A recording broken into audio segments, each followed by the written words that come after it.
لیلۃ القدر کے نوافل.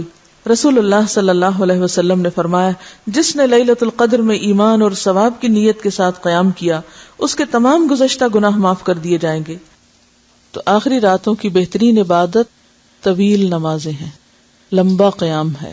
یہ الگ بات ہے کہ جن لوگوں کو نماز نہ پڑھنا ہو پھر وہ بیٹھ کے کچھ ذکر اذکار کرتے رہیں، لیکن ساری نیکیوں میں سے بہترین نیکی جو اس رات میں کی جا سکتی ہے وہ طویل قیام.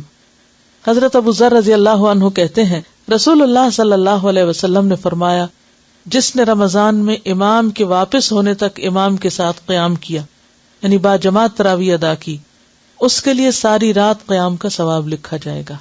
اسے ترمذی نے روایت کیا ہے. حضرت عثمان بن عفان رضی اللہ عنہ کہتے ہیں میں نے رسول اللہ صلی اللہ علیہ وسلم کو فرماتے ہوئے سنا جس نے عشاء کی نماز با جماعت ادا کی اس نے گویا نصف رات قیام کیا، اور جس نے نماز عشاء با جماعت ادا کرنے کے بعد صبح کی نماز با جماعت ادا کی اس نے گویا ساری رات قیام کیا.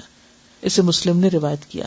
افضل ترین عبادت اگرچہ لمبی نماز ہے یا پھر یہ کہ با جماعت تراویح ہے، لیکن بعض اوقات ایسا ہوتا ہے انسان تھک بھی جاتا ہے، یعنی کہ کھڑے ہو کے آپ نے طویل نماز پڑھی پھر آپ بیٹھ گئے، بیٹھ کے کیا پڑھیں، پھر آپ قرآن پڑھنا شروع کر دیں، پھر آپ کھڑے ہو کے نماز پڑھیں، اور جو ناظرہ قرآن ہے وہ نمازوں میں پڑھ لیں اور بیٹھنے کے وقفے میں ترجمے کے ساتھ دہرا لیں، حق تلاوت ہی کریں. اور اس کے علاوہ پھر دعائیں مانگیں، ہر قسم کی دعائیں، لیکن خاص طور پر یہ دعا اللہم انک عفو تحب العفو فاعف عنی.